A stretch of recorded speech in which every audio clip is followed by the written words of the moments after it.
За энэ бол ажилт хүүхдүүд халамж үйлчилгээний төв. Харж хандах үнгүй хөгжлийн бэрхшээлтэй хүмүүсийг асардаг энэ төвийг Саранбаатар Болормаа гэх энэ хоёр залуу байгуулсан ажилтгийг үзэгч түмэн мэдэх үзье.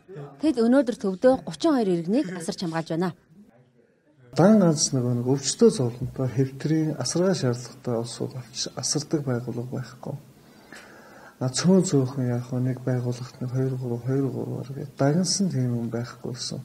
Энийг яг олж хараад бид бүхэн бас яг давуу тал нь бидний эмч нартай, мэрэгжлийн сувлагч нартай үүднээсээ бид бүхэн тэгээ маш олон ажилчинтай нийтдээ 10-аад ажилтан үйл ажиллагаа явуулж бүгдээрээ дандаа яг нийгэмд заавал шаардлагатай өвчтөө зовлонтой энэ улсуудад туслая гэдэг үүднээс ганцхан хөгжлийн бэрхшээлтэй болон асаргаа шаардлагатай улсуудыг бид бүхэн авч үйл ажиллагаа явуулж. Төрөөсөн байранд байхад адгаж зарим улсаа мань бие модож маш өндөр настай улсууд нь бурхны оронд явж энэ бүгдийг хийх гэж нөгөө эзэн хурж ирж ийм юм ууллаа гэж уурлаж янз бүрийн бэрхшээлүүд маш их байдаг байсан. Одоо болохоор энэ чинь мөнгө төгрөгнөөсөө илүү давуу тал гэдэг юм бол өөрийн орон байртай болно гэдэг бол хамгийн том давуу тал. Сайн байна уу та? Сайхан үйлжж гин үү? Сайхан. За та биднэрт өөрийгөө танилцуулаач. За. Ийшээ харчвал бас зүгээр ээ. За. Наваг жакетий. За. Юу хөдөө сууж л байна. Машинтай болсон. Тийм үү? Тий. За машин байна уу? За. За бачаар. Хүүхэд байхдаа бэртээд тэгээд 8 настай хүүхдийн сэтгхүүтэй уулзсан. Тэгээд хөөхөн тэгээд хүүхчийг машинаар тавлаад байж ицээ. Энэ машин нь үү? За хизээ машинтай болсон гэсэн бэ? Гадаараас машин ирлээ. За. Энэ юу гэдэг машин юм бэ? Үгүй. Ямар нэртэй машин гэдэг. Уртлаа. Камац гэдэг. За би жигмтийн мотгэрл гэдгээ энд сууд. Ер нь хизэнээс та ажилт хүүхдүүдэд ирв одоо олуулаа амьдарч сэтгэл хэр байна? Юмдаа жил болж байна. Ингээд байх чи өөртөө бас юутай юм. Тэгтээ бас ячаад өөрөө нэг хүн ганцаараа ч гэсэн нэг бас юм гэрээ санджлах юм зүүдмэдэнд оржлох юм даа. Ганцаараа амьдарч ирэх юм уу? Тий. Энэ байдал нөхцөл үзэх зүгээр санагдаж байгаа. Одоогүй энэ даа. Нааша ирэхэд хэн танд туслав? Манай энэ сангийн хайрхан дөрөв. Бурмаа дарга. Орлогч. Тэгээд манай гисгийн аравтын дарга. Энд үсээ сайхан, дажгүй сайхан байна уу? Сэтгэл санаа өндөр байна. Хойно ганцаар амьдарч байсан. Тий, айл мэл дамжаал гэртээ хаяа нэг байдаг. Тэгэл илүүрсэндээ халамжаар байсан сандаал энд орж ирсэн. Өмнө нь Төрөөсийн байранд эднийгээ асардаг байсан энэ хоёр өнөөдөр Баян Ушууны хөтөлд 3 давхар байртай болсноор олон бэрхшээлтэй иргэд ор хоронтой ойч хаягтай болсон юм а. Харин энэ төвийг байгуулахад олон хүн тусдын үзүүлсний нэг нь дуучин Pop Diva Алтан Цэцэг. Саранбаатар дуучин Алтан Цэцгийг зөвлөхөөр ажиллахыг гуйснаар тэдний хамтын ажиллагаа эхэлжээ. Би анх маш их судалсан л да.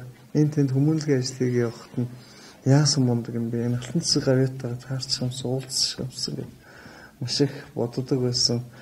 Тэгээд бодлого нь биелээд санаандгүй олон нийтийн сүлжээ фэйсбүүкээр сайн байна уу гэсэн чинь хариу ирсэн. Алтан Цэцэгч маань бид бүхний хүслийг бас хүлээж аваад 2017 оноос манай төвийн ус байгууллагын зөвлөхөөр ажиллаж эхэлсэн. Тэрнээс хойш хэд хэдэн зүйл дээр хамтарч ажиллаад алтаа хичээсэн юм бол одоо нэг ээжээс юм асууж байгаа юм шиг байнга л уцаар асуугаал тэрийг яах вэ, энийг яах вэ, алтаа хичээ ингэчлээ, ийм юм гарчлаа. Яг зөвл намайг бол бас маш олон улсуудтай харьцаж явдаг. Дээр нь бас олонний танил хүн бас бид бүхэнд бас нөмөр нөөлөг нэг сайхан баяр ус нээлт мэлтэн дээр хурж ирж чаваас алуу тэргээ тэгээрээ энийгээ тэгээрээ тэг ингээл явцгаас нэг сайхан байгаа чинь сэтгэл зүрхний зөвлөгөө өгөх. За тэгэл намайг дэмжих хүмүүс маш хэрэгтэй байна гэсэн. Тэгээд надтай бас хамтран ажилладаг маш олон сайхан залуучууд байдаг. Тэгээд энэ залуучуудаа одоо та нар бас энэ сайхан хүний л ийм сайхан орчлон гэрэл гэгээтэй зүйлийн төлөө хүмүүс амьдарч байгаа. Би биенийхээ дэмээр л одоо амьдардаг ийм хорвоо дээр одоо би бидээл одоо тусалж нэмэр хандив болж ер нь явдаг. Бид нэр ер нь Тийм болохоор миний дүүнэр ингээ очиж сайхан туслаад өгөө. Тэгээд юу хэрэгтэй байгаа, яамаар байгаа тий. Тэгээд хамгийн гол нь энэ залуучууд маань бас оролцож ажилласнараа төсөл нь маш сайхан хэрэгжсэн. За манай Америкийн нэгдсэн улсад ажиллаж амьдарч байгаа Лос Анжелес хотын монголчуудын холбоо, Чикаго хотын одоо Монгол төв гээд хамт олон маань ингээд нэг өрөөг ингэж тогтжуулж өөрсдийнхөө нэрэмжит болгож тий. Миний бас өөрийн найз нөхдүүд, миний одоо бас ойрын бүхий л хүрээллийн хүмүүс бас ингэж сэтгэл зүрх бүх одоо итгэл найдвараа дээр хамт олонд одоо бас зориулсан гэж хэлж бас болно. За ер нь дуучин алтан цэцэг дан ганц энэ төвийн үйл ажиллагаан дээр гар бие оролцоо зогсохгүй өөр олон хүмүүнлэгийн ажил хийхэд оролцжээ.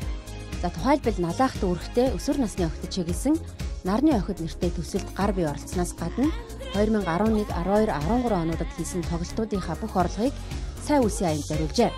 Тэрээр энэ мэт хүмүүнлэгийн үс хийдэг болсон шалтгаанаа ингэж тайлбарлаж байна.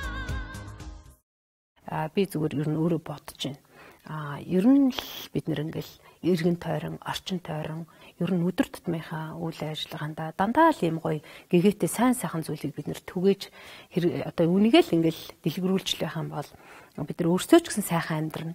Буян хийж байгаа бүх юм одоо буцаад ингэж хэдэн арваараа үржиж орж ирж хүний одоо сэтгэл зүрхийг хүртэл сайхан ариусгах гэдэг гэж.